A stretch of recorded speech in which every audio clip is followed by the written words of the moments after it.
Halo, selamat datang di podcast Extension Course Filsafat kerjasama antara Selasar Sunario Art Space dan Fakultas Filsafat Unpar.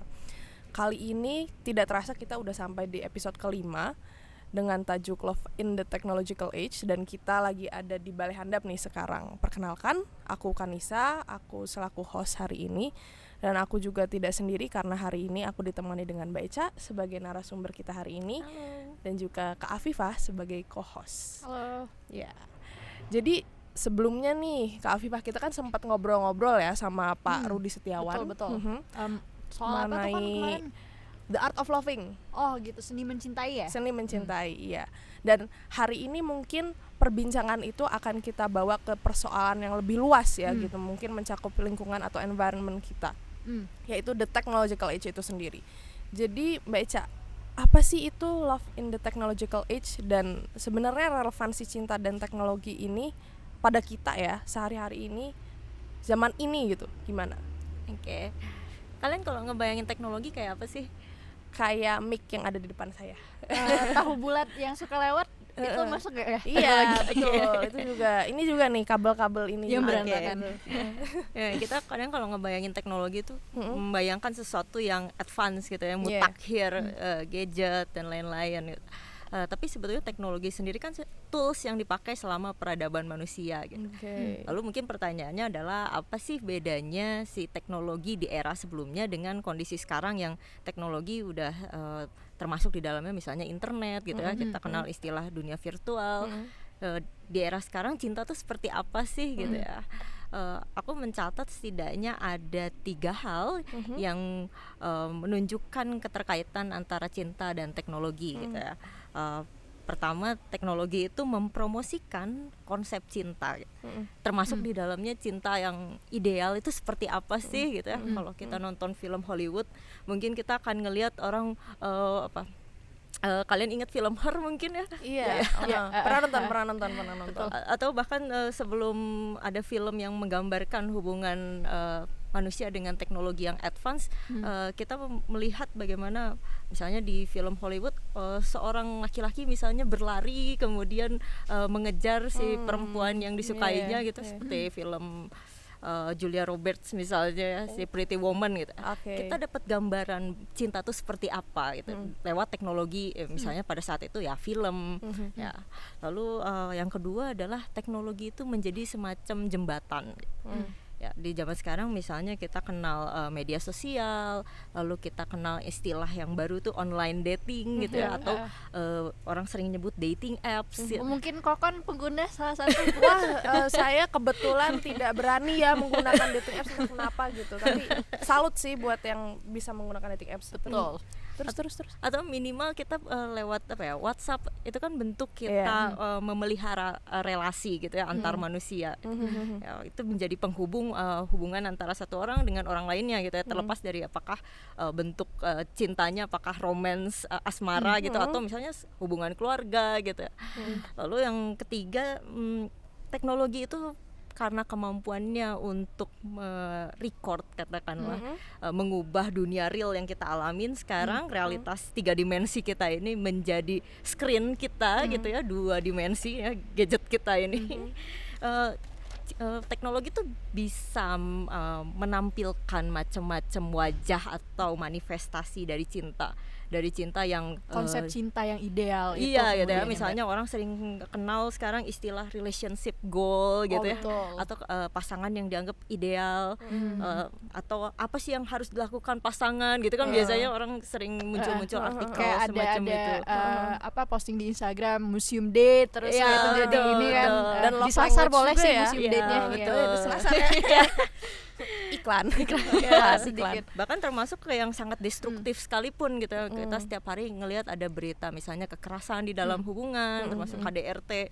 Bahkan kemarin baru ada berita yang viral gitu ya, soal pasangan yang membunuh pasangannya gitu.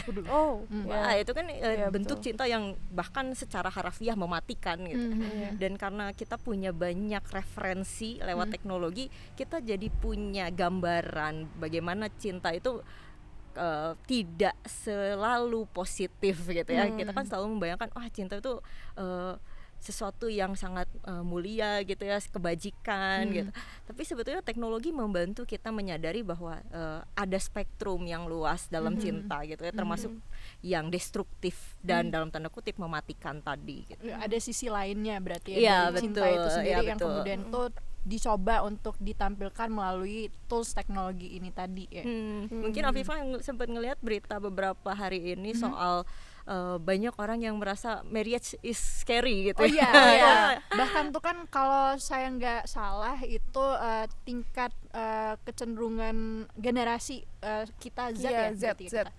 Itu semakin menurun untuk kecenderungan mau menikahnya. Iya, betul. Jujur aku juga takut sih, karena lebih ke faktor ekonomi gitu ya. Kan semuanya tuh tidak tergapai gitu. Kalau misalnya ya untuk gitu support dunia yang agak sedikit tidak realis kadang tuh ya, si ekonomi itu benar-benar perlu sih. Betul.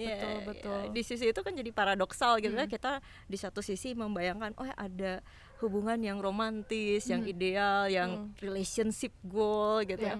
Di saat bersamaan kita dikasih gambaran hal-hal yang mengerikan gitu, yang membuat kita menjadi mungkin kayak yang dialami oleh Hafifah dan Kokon tadi gitu, kita menjadi waspada gitu soal relationship gitu, lalu melihat pernikahan tuh menjadi sesuatu yang tidak lagi sepaket dengan cinta gitu ya. Ya misalnya orang, saya mau pacaran aja deh gitu, nikah urusan ntar gitu ya.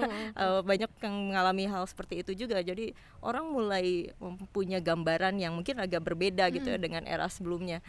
Sebelumnya orang membayangkan ya udah asmara tuh dibayangkan endingnya adalah end goalsnya adalah cinta menikah yang murni gitu ya. itu sendiri tadi kan, kita menikah karena cinta. Iya, betul. Ya, cinta tuh dibayangkan sebagai sebab dari long term relationship gitu ya. Sementara di zaman sekarang mungkin lewat gambaran manifestasi dari cinta tadi, orang memang jadi ada kecenderungan juga melihat itu sebagai sesuatu yang terpisah gitu ya. Mungkin ini juga nanti bisa sejalan juga dengan kenapa misalnya banyak negara mengalami misalnya krisis pernikahan gitu ya, termasuk pemerintah Indonesia pun juga kan ada concern kesana juga kan ya. Kokon inget gak sih yang waktu kita bahas sama Pak Rudi yang di episode sebelumnya itu kan kita sempat bahas juga tentang cinta, konsepnya tuh yang transaksional mungkin ya. Itu bisa kemudian tuh digambarkan, mencerminkan kondisi kita sekarang gak sih Mbak Eca? Atau mungkin cinta yang transaksional tuh udah dari dulu sebenarnya gitu. Jangan-jangan. Aku rasa sebetulnya itu udah dari dulu ya. Ya, bahkan sebelum teknologi menjadi secanggih sekarang kita udah kenal istilah take and give gitu ya. Atau lalu yang dikoreksi, misalnya beberapa filsuf akan bilang, masa take and give, kita ngambil dulu gitu, transaksi sekali, kenapa bukan give and get misalnya gitu. Atau bahkan ada filsuf fenomenolog kayak Mariong akan bilang kita harusnya only give gitu ya, hanya memberi gitu. Aku pikir kalau secara cintanya sendiri sebetulnya di sisi itu tidak berubah gitu ya. Dan mungkin aku bisa bandingkan ini dengan tokoh seperti pemikir seperti Helen Fisher kalau kalian familiar ya, antropolog yang biologis, antropolog ya dia sendiri bilang bahwa cinta itu sesuatu yang ada di dalam evolusi manusia gitu ya. Dan itu tuh modusnya seperti apa sebetulnya relatif konsisten gitu.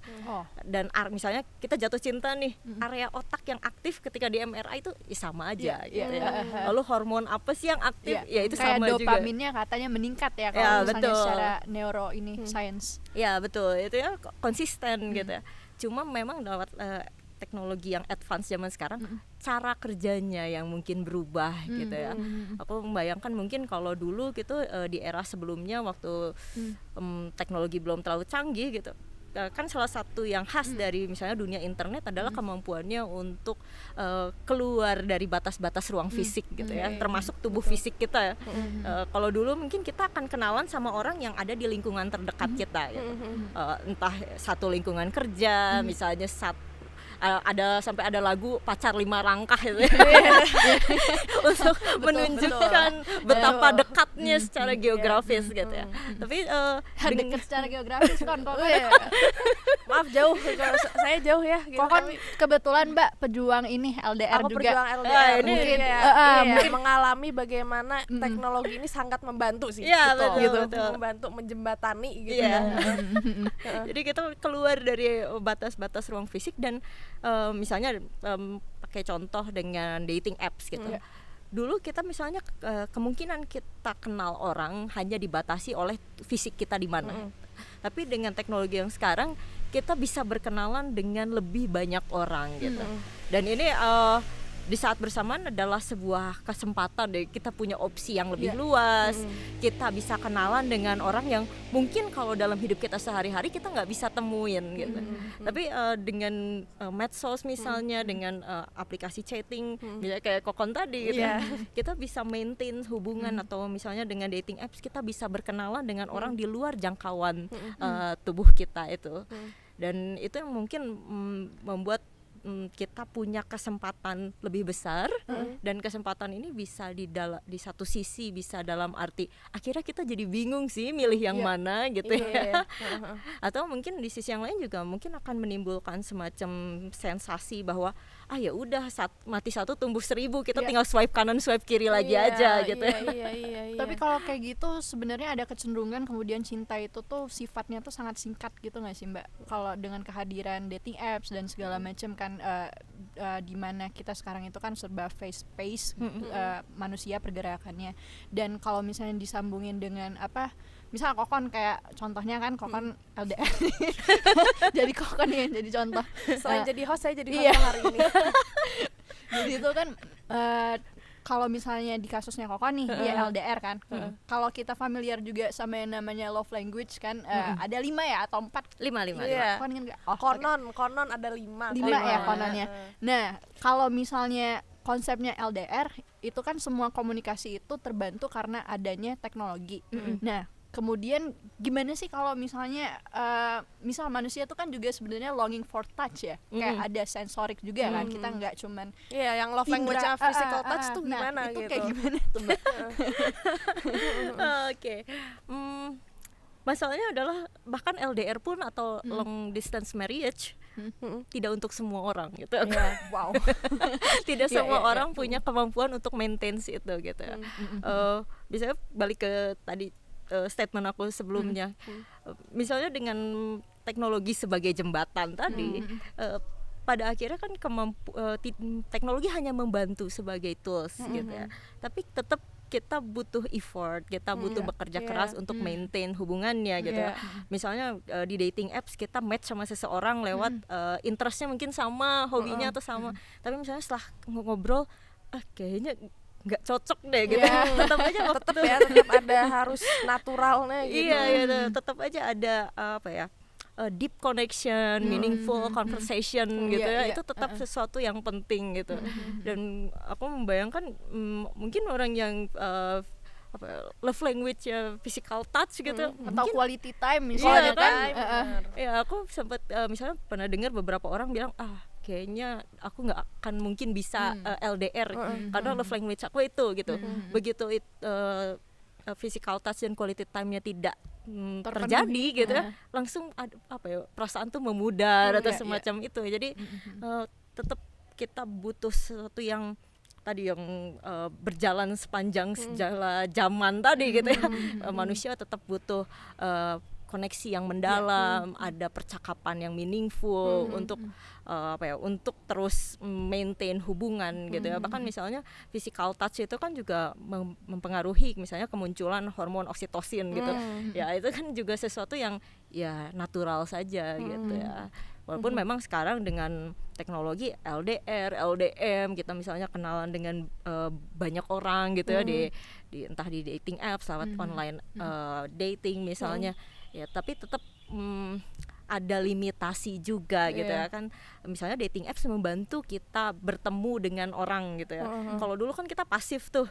Misalnya kita misalnya kok kan nggak sengaja nih ketemu orang di Selasar gitu ya. Misal atau Afifa gitu ya, ketemu lalu apakah dia jodohku gitu. Mulai tuh skenario kan di kepalanya. Atau dulu kita kenal istilah love at the first sight gitu ya. Itu kan mengandalkan apa ya, lalu orang membayangkan itu sebagai dalam tanda kutip takdir gitu. Orang sering melihat takdir itu sesuatu yang seperti apa ya, berseberangan dengan kehendak bebas, dengan pilihan. Tapi sebetulnya di titik itu takdir adalah soal waktu dan ruang yang pas gitu ya. Dan itu kan sebetulnya seringkali di luar kemampuan kita untuk menentukan hari ini saya tanpa sengaja kebetulan ketemu dia gitu ya. Itu kan takdir dalam arti itu gitu. Kita nggak bisa ngontrol ruang dan waktu gitu. Dan memang keterkejutan gitu ya, itu kan spontanitas, perasaan love at the first sight atau kayaknya dia menarik ya gitu ya, atau perasaan semacam itu. Memang itu yang agak tergerus dengan misalnya dating apps atau semacamnya, karena kita udah nggak terlalu apa ya, ngalamin momen-momen kebetulan tadi gitu. Jadi biasa kan orang di dating apps match selalu pindah ke chatnya, lalu janjian untuk ngobrol gitu ya, pragmatis gitu. Di sisi itu mungkin kalau orang yang mungkin kayak Kokon tadi, kayaknya saya nggak akan bisa nih pakai dating apps atau semacamnya, mungkin Kokon masih diam-diam masih apa ya, merasakan pentingnya spontanitas atau suasana natural. Ada sparknya gitu ya. Gitu ya. Walaupun mungkin juga teman-teman yang dapat partner dari dating apps akan bilang tetap terkejut kok pas lagi janjian setelah dari Berarti tapi di situ ada ekspektasi ya kalau misalnya terkejut gitu. Terkejut positif atau negatif itu perlu ditanyakan juga kayaknya. Ditanyakan juga sih. Siapa tahu terkejut tuh karena beda ya sama profile picture-nya misalnya. Ya, misalnya nggak sesuai sama ekspektasi kan, tadi kan ada juga ekspektasi gitu. Tapi itu berarti kayak sesuatu yang jadi possible juga ya gitu, kayak ekspektasi yang berbeda gitu pada akhirnya ya. Kalau misalnya melihat love in the technological age, salah satu contohnya adalah dating apps gitu.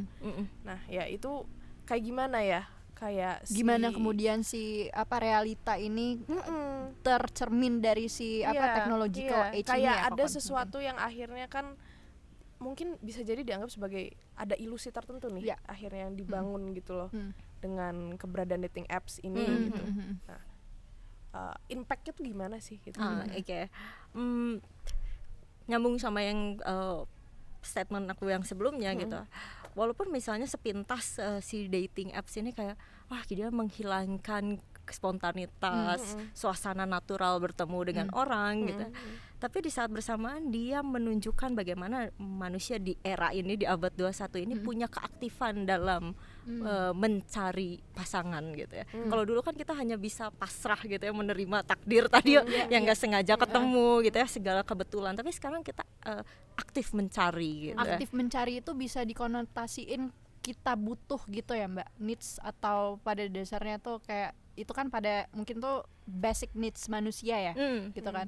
Cuman tuh kadang basic needs itu tuh suka berseberangan sama konsep cinta yang emang pure tadi. Kalau misalnya kita balik ke zaman yang dulu gitu kan, yang semuanya serba natural, terus ada sparknya, terus ada proses-prosesnya itu kan. Nah kayaknya kalau di era teknologi sekarang itu kayak sedikit tergerus juga ya. Iya, kayak jadi ada kompartmentalisasi gitu, atau pemisahan-pemisahan gitu. Dan apakah itu menggerus gitu? Gimana ya? Mungkin kalau misalnya tadi sempet Kokon sebut soal miskonsepsi gitu ya, memang ada kalanya orang punya semacam kesalahpahaman gitu dengan membayangkan sekarang udah era medsos, udah era online dating, mau cari pasangan gampang lah, gila di dating apps setiap hari ada sekian banyak jutaan user gitu, masa saya satu aja nggak dapet gitu. Misalnya orang mikir kayak gitu, tapi kadang-kadang orang lupa bahwa dating apps itu sebetulnya misalnya hanya sebagai alat untuk mempertemukan gitu ya. Kalau misalnya si hubungannya sendiri kan sesuatu yang harusnya bisa dibangun di setelah itu gitu. Jadi jangan membayangkan bahwa itu adalah sesuatu yang otomatis gitu. Hanya karena sekarang ada dating apps, maka misalnya kita otomatis mendapatkan pasangan yang punya hubungan yang sehat dengan kita, ya nggak serta merta kayak gitu, nggak otomatis juga gitu ya. Itu tadi harus ada upaya juga kan. Tetap ada effortnya gitu, dan ini yang memang jadi miskonsepsi gitu. Misalnya kalau aku bisa bandingkan dengan pernyataannya dari Yuval Noah gitu ya. Dia bilang dating apps itu sering membuat bertolak dari keyakinan bahwa di luar sana gitu ya ada jodoh yang tepat bagi kita, Mr. or Mrs. Right gitu ya. Kita bayangin dengan adanya dating apps ini kita akan terbantu menemukan orang yang paling tepat di luar sana. Sementara sebetulnya tidak ada orang yang paling tepat di luar sana gitu. Karena hubungan itu kan hasil dari kerja keras, lalu juga teruji secara waktu gitu. Nggak serta-merta di luar sana ada orang yang paling tepat lalu dipertemukan dengan kita, otomatis hubungannya akan works gitu kan. Nggak bisa kayak gitu juga gitu. Dan mungkin juga misalnya ada dating apps yang aku nggak tahu sekarang perkembangannya udah sejauh mana gitu pengembangannya, misalnya yang berlandaskan genetik. Waduh. Jangan-jangan di masa depan juga skenario tadi yang kita bicarain juga bisa mungkin kemudian tuh di-recreate gitu kan. Jadi kayak main teater aja gitu. Kayak bayangin misalnya dating apps ini tahu bahwa secara biologis, secara genetik misalnya Afifah itu cocok dengan si A misalnya gitu. Lalu kalau kalian bersama kalian akan menciptakan chemistry ya. Chemistry itu kan kimia gitu. Dibayangkan seperti itu. Tapi apakah hubungan bisa berjalan dengan cara seperti itu? Itu juga kan sebuah pertanyaan reflektif lainnya gitu. Ya, aku jadi pengen sinis dikit sebenarnya gitu. Pengen sinis dikit soalnya kayak wah, dating apps tapi berbasis genetik gitu. Kayak bahkan apakah kita dieksploitasi itu kah gitu sampai ke genetik kita gitu. Apakah jadi kayak ada hubungannya nggak sih sebenarnya si love and the technological age in this kapitalisme gitu. Mungkin ada gitu. Kaitannya sama algoritma terus segala macam juga gitu. Ya mungkin. Dan yang menentukan kalau genetik kamu kompatibel nih sama si ini kan itu juga berarti berdasarkan aturan-aturan yang mereka buat ya gitu. Mereka gitu. Kalau misalnya balik ke era yang dulu gitu, kan manusia pernah ada di era ketika orang menikah itu hasil dari dikenalin keluarganya, dijodohin keluarganya. Kadang-kadang ada kepentingan untuk akumulasi kapital dua keluarga juga. Dari dulu ya sebenarnya berarti not even like bener. Bahkan ada era ketika keluarga itu hanya menikahkan anggota keluarganya dengan sesama anggota keluarga, sepupu atau semacamnya gitu ya, untuk menjaga terah keluarga ini. Terah keluarga ya, kemurnian keluarga itu gitu. Lalu bergeser ke era cinta dengan konsep yang lebih modern. Dibayangkan bahwa cinta itu harus sesuatu yang dalam tanda kutip murni gitu ya. Kita hasil memilih sendiri gitu. Gambaran-gambaran cinta romantis itu kan dari situ ya. Misalnya keluarganya tidak setuju tapi kita berjuang untuk mendapatkan atau hidup bersama dengan orang yang kita cinta. Gambaran film romantis kan seperti itu ya. Kita percaya bahwa kita lah yang punya wewenang atas hidup kita gitu. Kita yang memilih cinta kita itu mau bersama dengan siapa, cinta kita tertuju pada siapa gitu. Eksistensi diri banget Tapi kemudian yang menjadi menarik adalah di era sekarang memang menjadi paradoksal gitu ya. Di satu sisi kita memang merasa bahwa kita punya kebebasan dalam memilih gitu ya. Apalagi dengan era yang tadi teknologi kan mengeluarkan kita dari penjara fisikal gitu ya. Banyak opsi-opsi tadi. Opsinya jadi unlimited gitu kesannya. Kita kayak wah ini adalah bentuk tadi kalau bilangnya eksistensi. Saya yang memilih dari sekian banyak opsi gitu. Tapi di saat bersamaan juga tidak benar-benar bebas gitu ya. Kalau dulu kan kita misalnya dijodohkan oleh keluarga, dibantu dikenalin oleh teman misalnya. Sekarang yang membantu kita atau bahkan mungkin mengontrol pilihan kita adalah algoritma gitu ya. Dan kalau orang suka mengatakan di era sekarang adalah era data gitu ya, segalanya adalah data. Berarti di titik itu cinta kita pun hanyalah data gitu. Dan data itu tentu saja kemudian kaitannya dengan persoalan kapital ya. ya bagaimanapun juga si teknologi ini kan misalnya perusahaan dating apps itu kan korporasi besar, itu adalah industri, bahkan ada suasana monopolistik gitu ya. Misalnya ada satu perusahaan besar yang di bawahnya tuh ya macam-macam bentuk dating apps dengan opsi-opsinya tadi yang beragam itu. Itu sebetulnya masih di bawah satu perusahaan yang sama, walaupun seakan-akan menawarkan cara memilih pasangan yang berbeda gitu ya. Tinder, Bumble, OkCupid itu kan misalnya satu perusahaan gitu. Mereka nawarin cara kita memilih dengan berbeda, tapi sebetulnya muaranya sama gitu, data dan kapital tadi gitu ya. Dan menariknya kita percaya bahwa kita memilih dengan bebas dan sadar gitu ya, padahal emang sesadar itu gitu ya kalau algoritma dari misalnya 20 juta user lalu algoritma menawarkan kita ke 1000, berarti kan sebetulnya sudah masuk filtering juga bagi mereka. Dan apa sih basis yang digunakan dalam algoritma itu juga kan sesuatu yang rahasia juga, karena itu kan industri dapur gitu. Dapur gitu. Itu tadi geraknya tuh semuanya dari data kan, sama aja kayak kalau misalnya kita langganan Spotify atau langganan YouTube juga tuh kan ada, walaupun kita kemudian tuh punya kebebasan untuk memilih lagu mana atau video mana yang mau kita tonton atau nikmati, tapi tetap aja pada dasarnya yang ke display di depan ini tuh sesuai sama algoritma yang mana kita lebih cenderung untuk tonton kan dan nikmati gitu. Ya betul. Ya mereka selalu si algoritma ini kan misalnya termasuk di dating apps akan ngelihat perilaku kita gimana sih, sosok macam apa sih yang kita liatin lebih lama misalnya. Profilnya seperti apa, karakternya kayak gimana gitu ya Mbak. Ya betul. Mungkin ada ini ya algoritma itu juga memberikan suggestion, mungkin juga sebagian adalah hasil dari data yang diambil dari kecenderungan kita gitu. Ada suasana itu juga. Dengan banyak hal nih ya, kayak akhirnya kita diarahkan algoritma gitu, dan kayak kita nggak bisa percaya sepenuhnya gitu terhadap apa yang udah diberikan pada kita gitu oleh pihak-pihak tertentu. Sebenarnya ada nggak sih harapan ya untuk cinta itu sendiri gitu Mbak? Di technological age ini. Ya betul. Kalau kalau balik ke soal sebetulnya cintanya selama evolusi manusia itu tetap sama gitu, bahwa kita selalu membayangkan bahwa cinta yang katakanlah yang ideal itu membuat kita semakin bertumbuh. Ketika kita berpasangan, kita menjadi lebih baik daripada waktu kita sendirian gitu ya. Kita bertumbuh sebagai individu sekaligus sebagai couple gitu. Lalu juga soal deep connection, meaningful conversation gitu. Aku pikir sebetulnya itu yang bisa menjadi fokus gitu.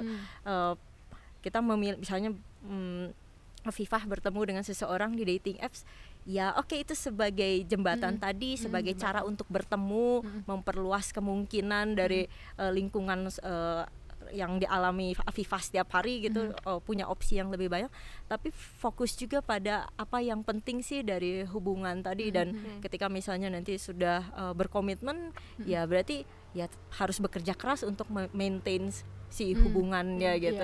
Tetap ada teknologi walaupun sudah sampai semut akhir sekarang, tetap punya limitasi gitu ya, yang sisanya memang kita yang harus bekerja keras gitu.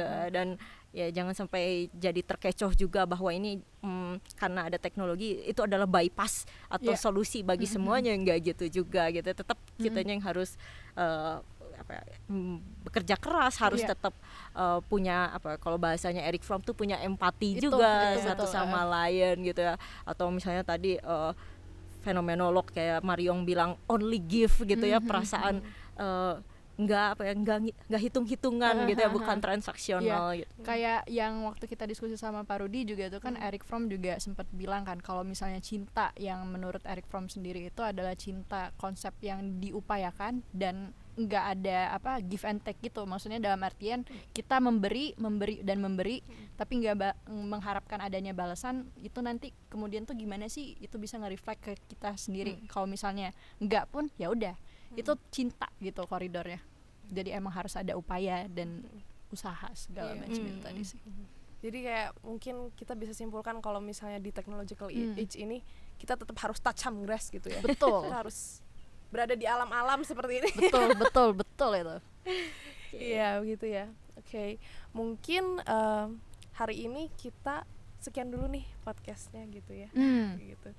Dan gak kerasa ya gak kerasa ya jujur. Tapi masih ada ya episode terakhir dari Extension Course Filsafat kerjasama antara Selasar Sunario Art Space dan Fakultas Filsafat Unpar ini. Dan mungkin kita sampai jumpa ya di episode terakhir gitu. Ya, sampai jumpa. Jangan lupa untuk subscribe di YouTube channelnya Selasar dan follow kita di Instagram apa kon? @selasarsunario dan untuk Unpar @IA Unpar. IA Unpar. Terima kasih. Terima kasih.